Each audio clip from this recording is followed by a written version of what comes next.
You're listening to What She Said, a podcast for bloggers and creatives hosted by me, Lucy Sharif, a freelance journalist living in London.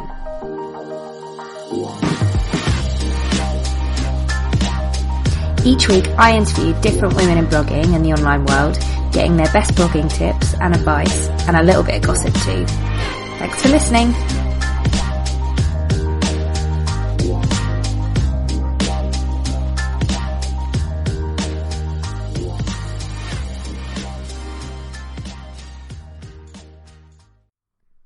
Welcome to another episode of What She Said. This week I chat to Kayte Ferris from Simple and Season. She is hands down one of the most laser focused people I've ever met, in a really good way. She's a blogger, she's a marketing specialist, and she also coaches bloggers and creatives. She decided she was sick of her day job and gave herself 18 months to quit it and go freelance. She managed to do it in 6 months, which is super impressive. So she's kind of my hero. She's got the most beautiful Instagram feed, which I love, and her simple lifestyle blog, Simple and Season, is packed to the brim with slow living inspiration and practical tips for creatives. We had a really, really great, super honest chat about cutting loose blogs that aren't working anymore, cultivating community, and starting with the end in mind. She's really, really honest, and there's no BS with her. I'm going to say BS because I want this podcast to be clean. I want this podcast episode to be finally rated clean, which I think it is. So if you want to learn how to sell without feeling gross, or you need a bit of a boost of focus and creativity, this is the episode for you. Enjoy. Oh, so welcome to the podcast. Lovely, thank you. Great to be here. For anybody that doesn't know you, do you want to just introduce yourself and explain a little bit of your blogging journey to where you are today? Sure. So I'm Kate, and I blog at simpleandseason.com. I'm not really sure where to start with my blogging journey. There's kind of been various phases. So I know when I was at university, it was all if you want to be a writer, you have to blog and you have to write. So I kind of started a blog that nobody ever saw and I never really wrote on. And then that kind of stopped for a couple of years. And then in the middle of last year, I started another blog. And it was a very similar pattern where I didn't really let anyone read it. And the content wasn't stuff that I was really enjoying. So that fizzled out as well. But I was reading a lot of blogs and it was just something that kind of never went away. So I started Simple and Season in September last year. Yeah, September 2016. So yeah, not even a year old yet. But I'm actually quite surprised at how well I've committed to it. And that was kind of like my theme for this year was commitment to purpose, because that's something I kind of jump around projects a lot, and I just wanted to commit to stuff this year. So I actually have, which is good. So it's not even a year old. That's incredible. And so Simple and Season is your third blog.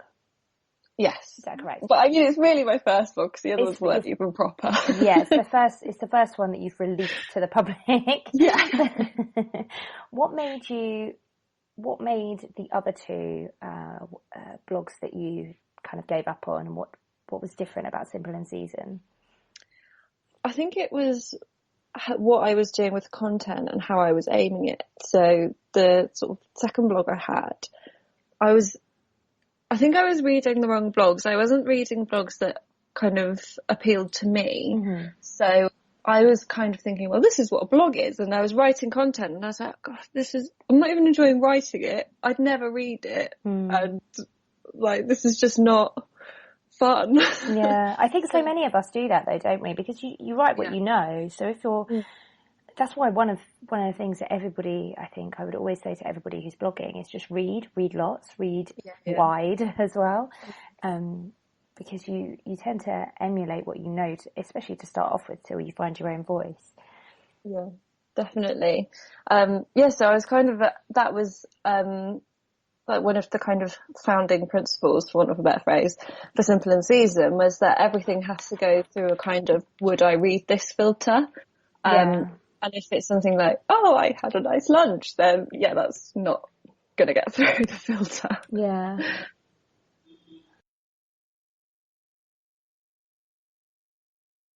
So when you started Simple a Season, did you already know, had you already got in your mind, okay, I've been writing content that I don't particularly like, this is actually what I want to be writing? Had you essentially found your voice before you started the blog? Probably not my voice, I don't think. I had thought a bit more about it. So rather than thinking, I want to start a blog and leaving it at that, I'd been reading a lot more blogs. Yeah. And blogs in the niche that I wanted to be in. And I think I just had a better idea of what I wanted it to be, more specifically, other than a blog. Yeah. So my voice has definitely developed over time, but also so is the content, as it happens. But at the beginning point, I knew who I was looking up to, who my inspirations were, what I wanted my niche to be. And I was very kind of focused on what this blog was going to be, rather than it being quite open-ended. Yeah. So you already had kind of an end point in mind. Not an end point at the point I'm at now. Yeah. It's kind of changed. But yeah, I knew I wanted it to be. I knew that I didn't know where I wanted it to take me kind of career-wise or anything like that. But I knew what I wanted it to look like, and I knew what it wanted to sound like. That's really interesting. So that leads us on to what is it that you wanted it to sound like and look like, and what did you want out of your blog when you started it?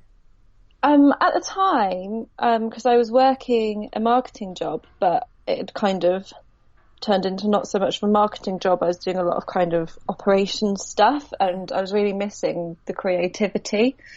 And that's kind of why I started the blog at that time, was because it was sort of an outlet to do something creative, and also because I was just coming home from work and then sitting on the sofa and watching TV and then going to bed. That was like my routine. So that was kind of why I started the blog. And then I just wanted it to kind of, I wanted to get like a pair of free shoes. Because I'd been talking to people, I can't remember who it was. It was somebody who worked for an agency that our company used. And she had a blog and she'd had some free shoes. And I was like, that is the coolest thing. So I was like, oh, that would be so great if maybe one day I could get everything. And I know that's not like very... I know probably a lot of people in the blogging world are like, oh, you should do it for the love of it. You should do it but I think for free stuff. I think it's really great that you've said that, because a lot of people do. A lot of people want that, and they probably don't admit it, because actually, you know what, getting something free, it's not just about getting the thing that's free. It feels like a bit of it's exciting, that first step. And it's validation of what you're doing. Yeah. But yeah, of course, like, you're not going to be able to survive just on free shoes alone, but that in itself, I think it's good that you've said that. Yeah, and I think that kind of shows that even from the beginning, it wasn't a hobby blog. It has, and I'm saying this with hindsight now, because at the time I probably didn't think it, but it was never just gonna be something I did on the side. Yeah, your intention was already set from the start. Yeah, whether I knew it or not. Exactly. Yeah. So, probably going back to your earlier blogs, what were the stumbling blocks you found? Because clearly you had stumbling blocks in the beginning, because you didn't even want to share them with anybody, and then that's led you to, when you got to Simple and Season, you had so much focus, laser focus, I would say. Yeah. What were those stumbling blocks? Mainly it was people I knew already, knowing that I was doing it. So I didn't change my Instagram handle for the previous blog or anything like that, or put a link in the bio. Why?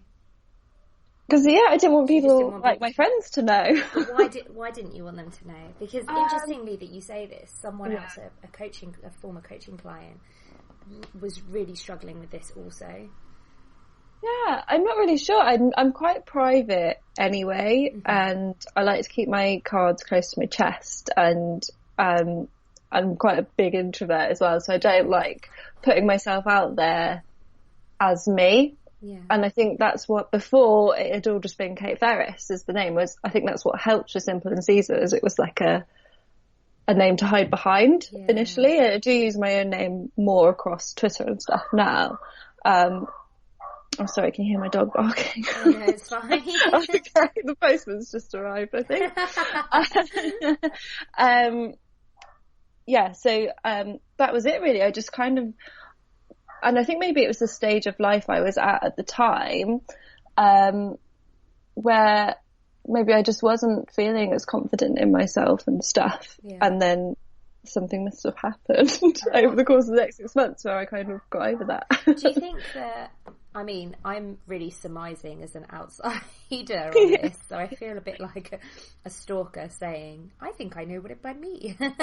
But do you think Instagram helped? Yes, definitely.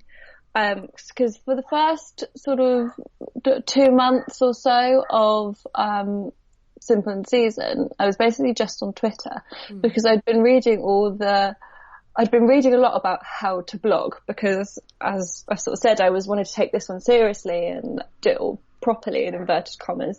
And everything I'd been reading was like, oh, bloggers have to be on Twitter. So I was just on Twitter. And the people I was meeting through the blogger Twitter chats and stuff there were all very very fashiony, very beauty. Yeah. And at that time I was kind of like, oh, I don't really fit in here. I don't really know who's going to be reading what I'm putting out and stuff. And then I sort of went on to Instagram, and I'd never really used it as a user, if you know what I mean. Yes. Same as Twitter really, I'd never used it as a civilian. I know what you mean, yeah. And so I wasn't really kind of au fait with the platform or anything like that. And I just started, because I'd been following Sarah Tasker's blog, because I was like, it's all about the blog.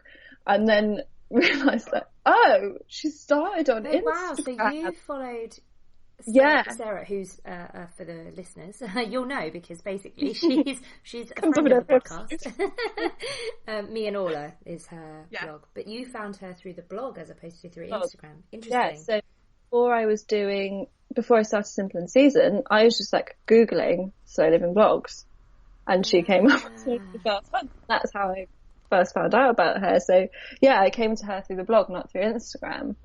Which is probably the only person ever. Well, yeah, potentially. No, there's probably, I imagine she gets absolutely stacks of traffic. But it's interesting because obviously she's huge on Instagram. Yeah. But, so going back to, you mentioned slow living blogs, so that's your niche, right? Yes. Sort of. It's kind of transitioning a bit at the moment. But yeah. But how do you sort of nail down your niche? Did you always know in your heart that was the thing that you were interested in? Is that how it came about, or I think so. I've got to rack my brains now and try and remember the kind of mindset I was in at the time. I think I was at a stage where I was just very much at a kind of crossroads in life, and I knew I was sort of dissatisfied with it, and I was trying to think what I actually wanted my life to be like, because as I said, I was sort of just like whiling away my evenings just watching crap TV and like not doing anything with my life. Yeah. So I wanted to, and slow living was kind of what I landed on because it really appeals to me because I'm quite old fashioned and old beyond my years. So that kind of slowness and like slow cooking and reading a lot and being at one with nature and walking and things like that, that's what really appealed to me. So that's why I kind of landed on that, and as what I wanted the blog to be. I'm not really into beauty or fashion or anything like that, so it kind of seemed like the antithesis to those kind of blogs and stuff. So that's why I landed on slow living, and because that's basically what you were living. You were aspiring to. I think that was what I was aspiring to, and originally the blog was all about, if you're working a 9 to 5 like I was, it's how to bring that slow living into a fast life. Yeah. Great tagline. I really like that, because I think that, I mean, so moving on to your transitioning, because obviously, so for anyone that doesn't know, Kate has moved to a ridiculously picture perfect cottage. It's so beautiful. I lust over it daily. I need to do like an actual house tour, but there are still boxes and stuff everywhere. Oh my goodness, do it with the boxes though, because I would love to see that. Do an Instagram live. Oh God, I'm so scared. I've been considering doing an Instagram live, but I just worry that nobody will turn up. Do you know what? I've done one, and people just do turn up because it kind of, there's a big push notification to all your followers, so people will do it. Yeah, I have to do it. If you're frightened of it, that means that you should do it. Yeah, exactly. That's a good rule of thumb. Yeah. So going back to Instagram actually, because I'm quite interested in your community, because obviously I'll link to your social handles, etc., but I've found personally that Instagram is where my sort of tribe is. Yeah. And that's really been a game changer for me, and not necessarily in terms of traffic, because obviously there's only one place to put a link unless you've got a jazzy swipe up option, which most of us don't have. I'm trying to get there. I know, tell me about it. But in terms of engagement and just nailing down who your people are, I think, and also just a bit of the joy of it. I met you through Instagram. I've met lots of people that I chat to daily, and I check in with your stuff, and I kind of feel like I know you. And it's just been quite joyful for me. So how do you build community? How have you found that building community and engagement how have you done it? Tell us your secrets. Gosh, hello, we got. So as I said, I was kind of working away on Twitter and stuff, and then kind of came over to Instagram, and I was like, oh, this is where all the people like me are.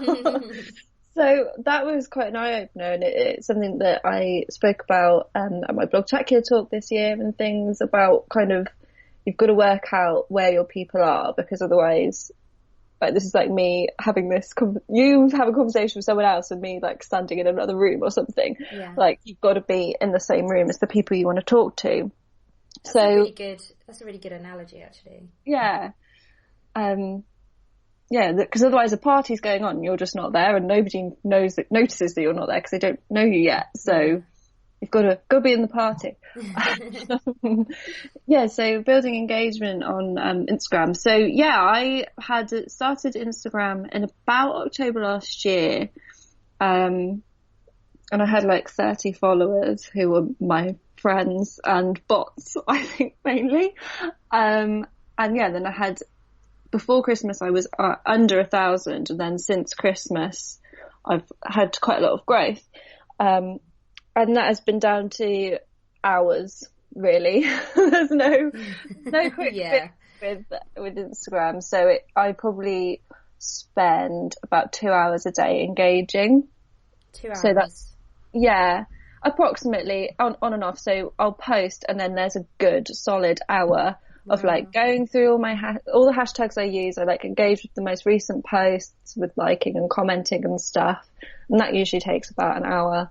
And then I've got a couple of comment pods, which are, I know, very controversial, but one of my comment pods.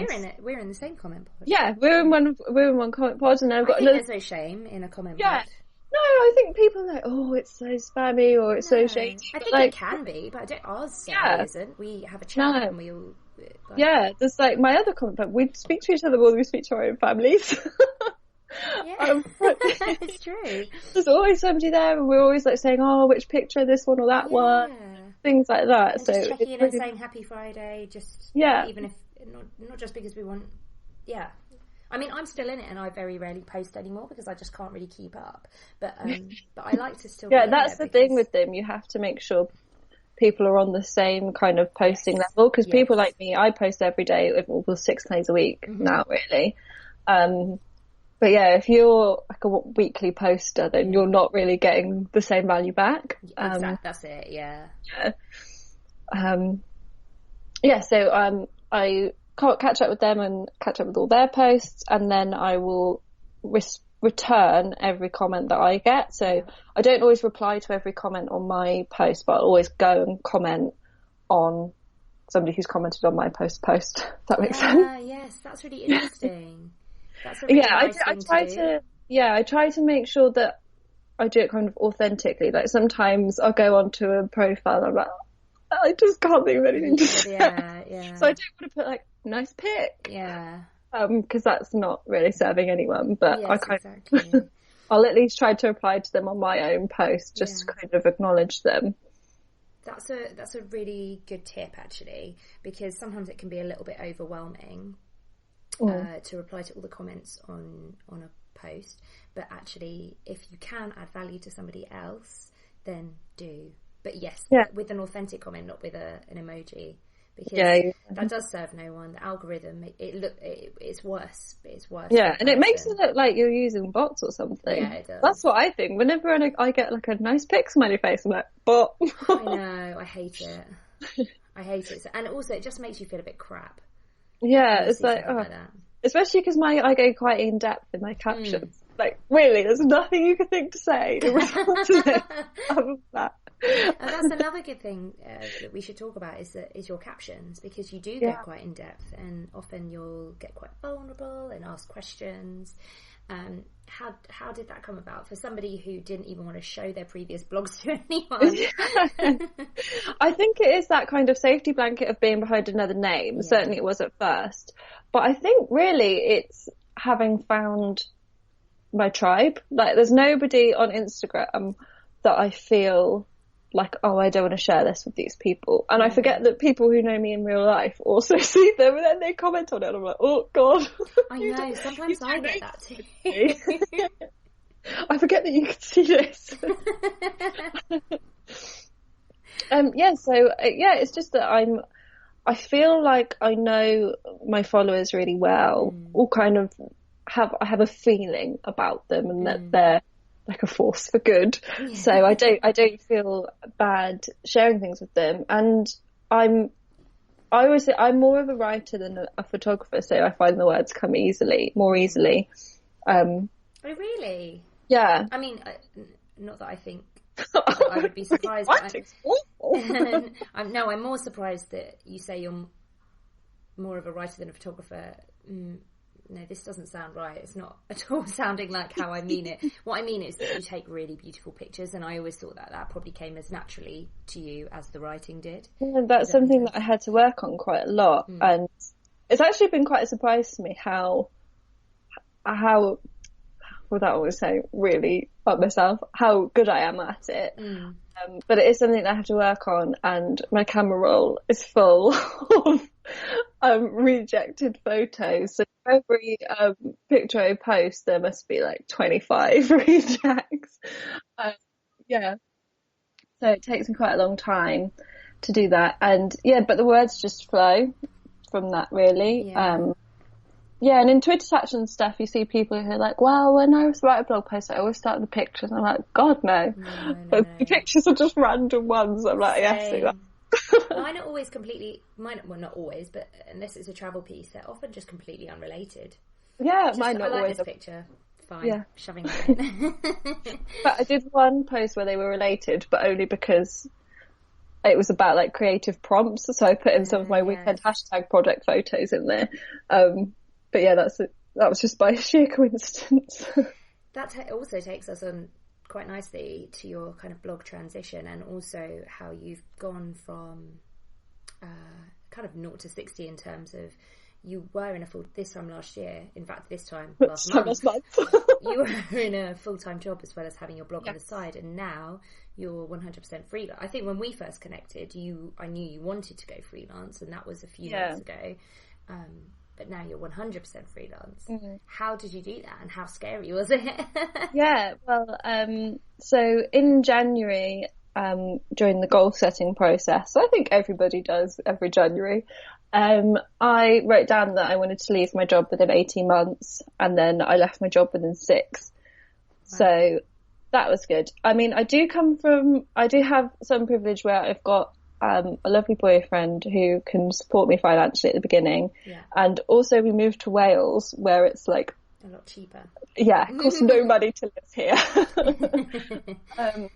So if we'd stayed living where we were living, then I couldn't have gone full-time freelance. But having said that, if I hadn't put the work into going freelance that I had, I still couldn't have done it. Even we couldn't have moved because I would have just had nothing to do.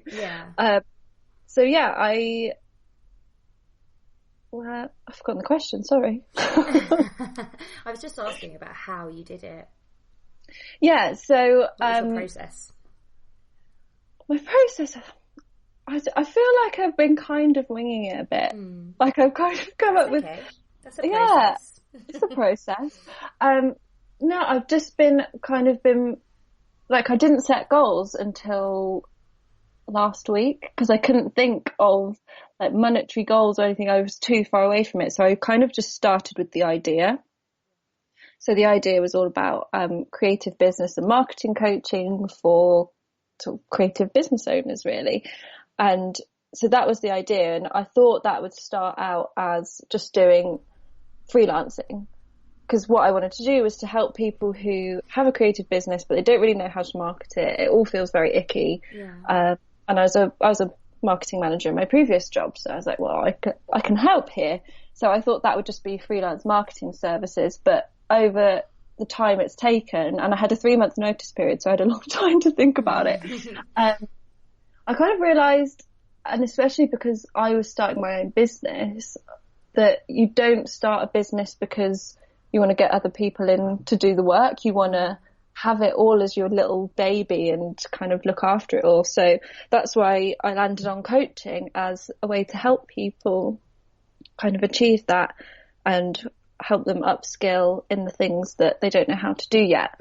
So I just kind of worked really hard at making that idea the best it could be, and I started transitioning my content on the blog. So since about April, it's been mainly marketing stuff on there, but also kind of quite cerebral ideas about creativity and stuff. I need to do some more search focused, keyword based posts. I actually think you're a really good example of transitioning quite seamlessly, because the posts that you've been doing feel very much within your niche and they don't feel out of place. It doesn't feel like, oh, okay, Kate's now talking about blogging. Because you've done it in a really clever way, so don't change. That was definitely by accident that I was doing it in a clever way. But I think I wanted to stay because that's kind of also my marketing ethos. Is there's a lot of stuff out there that's not shady, but it's just a bit ugh. And I wanted it to be really simple. There's definitely all the blogs and stuff you can read about marketing make it sound really, really complicated, and that's because the people who wrote those blogs want you to buy their services. Like, there's nothing complicated about it when you strip it down to its bare bones.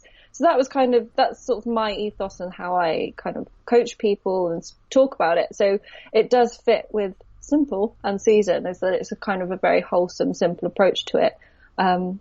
But yeah, I don't want to lose the lifestyle stuff, but I'm kind of toying with how to bring that back in, especially because it's a lifestyle blog thing, and my lifestyle is just work, so that's what I've got to talk about.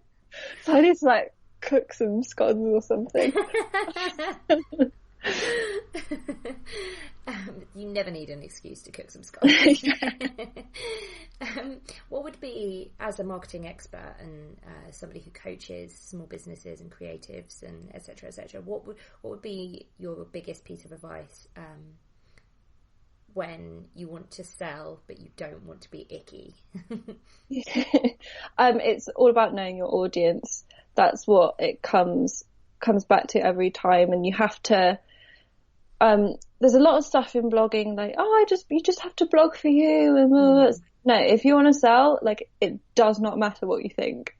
You could absolutely hate it, as long as your target audience and your target customer loves it. That's all that matters. So you have to do your audience research really well, and that doesn't need to be as complicated as you think. It's just a case of asking a question in an Instagram caption, or if you've got an email list already, asking a question in there or sending a survey out or something. And that really helps you generate content ideas. So I must have posted about 5 posts so far, and I've got kind of 3 lined up to go, which I got because I asked a question in an Instagram caption, and then the answers I got were really great ideas, and that comes straight from my audience. That's what they want to read, so I'm going to write it for them. Yeah, that's a really good tip. I've heard that tip a couple of times, and it never really occurred to me, which is really silly because it's really obvious actually. But if someone answers a question or asks a question on your Instagram or your Twitter or anything, or your blog or comments, you can turn that into a blog post, because that is literally your audience saying, I need to read this and I haven't read it anywhere else. Yeah, exactly. Questions are content. Yeah, that's it. Brilliant. Yeah. That's a brilliant soundbite. Questions are content. So what's next for you? What are you looking ahead to this year? Yeah, so I launched all my coaching packages last week. So yay! So now it's kind of like, oh.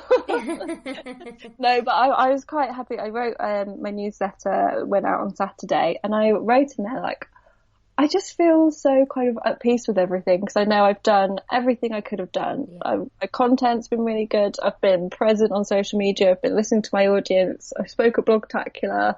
So my confidence levels are really high. Yeah. I feel really kind of empowered.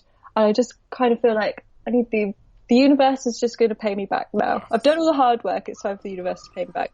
So yeah, I'm feeling totally fine about that. Good. So they're all live on my website. I've also got some freelance marketing services as well that I haven't pushed as much, but I'm probably going to focus those kind of in the local area, because I'm in Snowdonia National Park, if nobody else knows, kind of at the end of it. And as you can imagine, there's lots of sort of lovely potters and creative businesses up here that don't do anything to market themselves. They might have a Facebook page, but that's it. So, and I go into like the local craft shop, and there's this woman with these amazing, like the most Instagrammable scarves you can imagine. I just not even on Instagram. I'm like, what? That's crazy. Have people not on Instagram? So yeah, that's kind of where I'm focusing those. And yeah, so the coaching is my focus for the rest of the year. And then with a view to starting courses next year. And now I've said it, so now you're accountable now. We're going to hold you accountable. Yeah. I think that's like been my key this year, is that I said in a Twitter chat that I wanted to leave my job. Yeah. And that kind of made me do it. This is something I mean to look into, is about manifesting things, because this year I've just completely...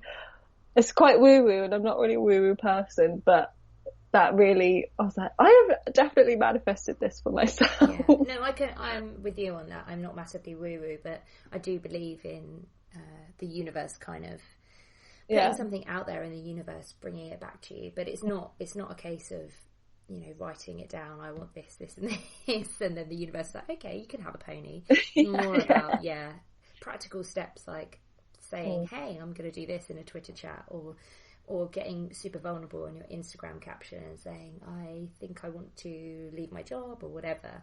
Yeah. I do believe that manifests abundance, and yes, I agree. So woo-woo it may be, but I agree with it. Where can everybody find you online? So I'm simpleandseason.com for the blog, and then on Instagram I'm at simpleandseason, and then on Twitter, because of their stupid character limit, I'm simple_season. Just to mess everything up. Yeah, and I am on Pinterest, but I've only literally yesterday started putting Pinterest images up, so you can find me on Pinterest, but there's not a lot on there at the moment. But... And you're Simple and Season on Pinterest, are you? I think so, yeah. Okay. I'll link to it all in the show notes, and you can find Kayte's blog coaching packages in the show notes. Thanks for listening to What She Said. And if you like this episode or any of the other episodes, please think about giving me a lovely rating on iTunes. I really appreciate it.